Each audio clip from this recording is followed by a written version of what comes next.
এবার আরেক চমৎকার প্রমাণ। দর্শক, পুলিশের সাবেক আইজিপি, আওয়ামী আইজিপি, আওয়ামী লীগের প্রধানমন্ত্রীর সবচাইতে ঘনিষ্ঠজনদের মধ্যে একজন, মানবাধিকার লঙ্ঘনকারী জনাব বেনজির আহমেদের ঘটনার একের পর এক নতুন ডেভেলপমেন্ট আমাদের সামনে আসছে। আমরা এটা নিয়ে কথা বলছি, আমরা এটা নিয়ে সিরিয়াস। দর্শক, আপনাদেরকেও সিরিয়াস হতে হবে। অনেক কিছুই প্রমাণিত হওয়া শুরু হয়েছে। আমরা কথা বলছি 31 মে 24 একটা খবর, বেনজিরের বিরুদ্ধে টাকা সরানোর প্রমাণ পেয়েছে দুদক। আমরা আগেই বলেছিলাম যে সরকার তার বিরুদ্ধে লোক দেখানো পদক্ষেপ নিবে। একটা পর্যায়ে লোক দেখানো না, আন্তরিকভাবেই তাকে বিসর্জন দেওয়ার সিদ্ধান্ত নিবে বা নিয়েছে। কিন্তু তার আগেই সরকার সুযোগ দিয়েছে যে টাকা পয়সা সরিয়ে ফেলো। শত হাজার কোটি টাকা ব্যাংক থেকে সরিয়ে নিয়েছে, সেই প্রমাণ অলরেডি পাওয়া গিয়েছে। এর মানে ব্যাংক হিসাব ফ্রিজ করার আগেই টাকা পয়সা সরিয়ে নিয়েছে। এটা কিসের প্রমাণ? এর মানে বেনজিরকে জেলে ঢুকাতে কমপক্ষে 12 বছর জেল হওয়াতে এতে সরকার চাইলে বেশি দিন আর লাগবে না। জ্ঞাত আয় বহির্ভূত সম্পত্তি অর্জনের ধারায় একটা মামলা করলে এটা খুব সহজে প্রমাণিত হয়ে যাবে। এটা 1-2 মাসের মধ্যে প্রমাণিত হতে পারে। মানে সরকার চাইলে আগামী 4-5 মাসের মধ্যে তার 12 বছর সাজা হতে পারে কমপক্ষে, আর বাকি মামলাগুলো তো আছেই। তো সেক্ষেত্রে প্রমাণ কিন্তু অলরেডি হাতে আসছে। দেখেন, যদি তার কোনো ভেজাল না থাকতো, সমস্যা না থাকতো, তিনি যেভাবে ভিডিও বার্তায় বলেছিলেন এপ্রিলে যে না, তিনি ফেয়ার ফ্রেশ, কোনো সমস্যা নেই তার সম্পত্তিতে, কিন্তু আমরা সেটা ব্যাখ্যা করেছিলাম যে বেনজিরের সেই ভিডিওতে কোন ধরনের জালিয়াতি আছে। মানে তার যে উপদেষ্টা বা আইনজীবী, তাদের মাধ্যমে একটা লিখিত বক্তব্য তিনি দিয়েছিলেন দায়সারা, কিন্তু লাভ হয়নি, ধরা পড়েছেন। যদি তিনি ফেয়ার থাকতেন তাহলে কিছুতেই তার ব্যাংক অ্যাকাউন্ট থেকে টাকা সরাতেন না।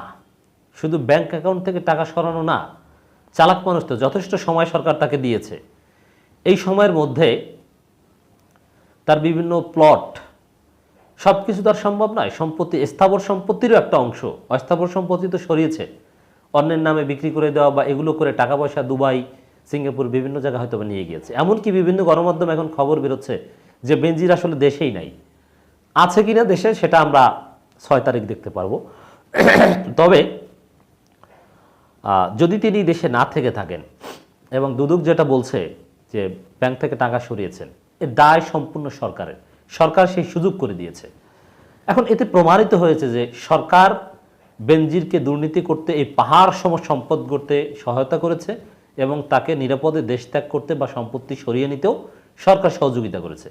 এতে সরকার আরও বেশি সহজে কালপ্রিট হিসাবে সরকার দুর্নীতি করেছে এই হিসাবে প্রমাণিত হবে। অর্থাৎ আওয়ামী লীগ কিংবা সরকার দায় এড়াতে পারে না, তাদেরকে দায় নিতে হবে। এই কাজ তারা করেছে।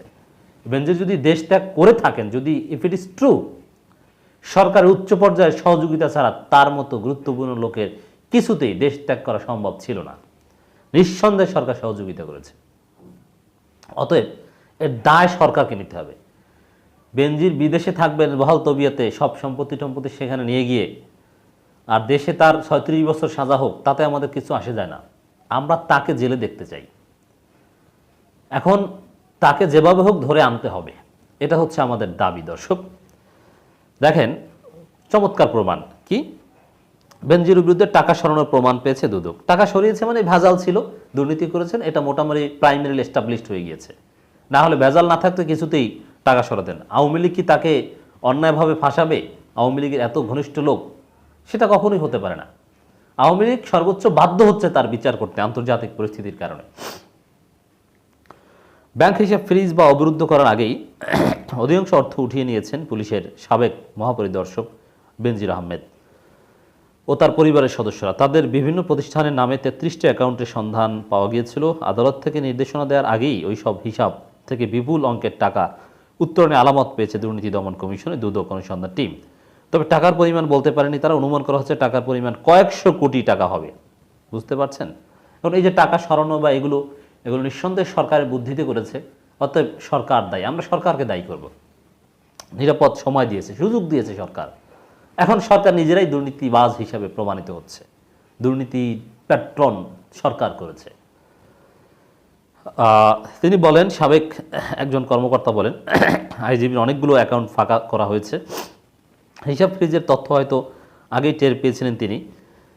টের পেয়েছিলেন মানে কি? সরকারের লোকজন তাকে আগেভাগে জানিয়ে দিয়েছে তোমার ব্যাংক হিসাব ফ্রিজ করা হবে, টাকা পয়সা সরিয়ে নাও। এই না হলে তো এটা হয় না, এটাই প্রমাণিত হচ্ছে। বেনজির আহমেদ, তার স্ত্রী জিশান মির্জা, 2 মেয়ে ও তাদের স্বার্থ সংশ্লিষ্ট বিভিন্ন অ্যাকাউন্টের সন্ধান মিলেছে। এগুলোর মধ্যে রয়েছে সঞ্চয়ী, মেয়াদি এবং এসএনডি আমানত হিসাব।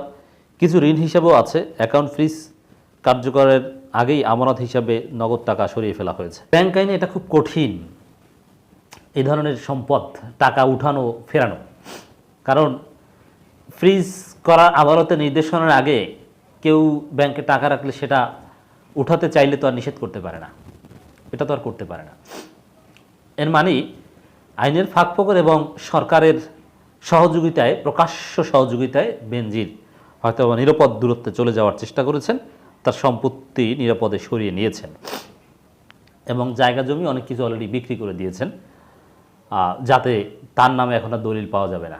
এখন কেউ যদি একজনের কাছ থেকে কিনে নেয় বৈধভাবে, দলিল যদি অন্য একজনের নামে দেখায়, সেটা তো কিছু করার নেই, আইন তাকে কিছু বলতে পারবে না। তো দর্শক, সরকার সুযোগ দিয়েছে, অতএব সরকার বেনজিরের দুর্নীতির সাথে জড়িত। এখন এই সরকারের কারা জড়িত এইটা খুঁজে বের করা দরকার, কারা তাকে এই টাকা সরাতে কিংবা যদি সত্য হয়ে থাকে বিদেশ যেতে সহযোগিতা করেছে। এইটা তদন্তটা এখন জরুরি হয়ে পড়েছে বলে আমরা মনে করি। আমরা কথা বলছি 31 মে 24।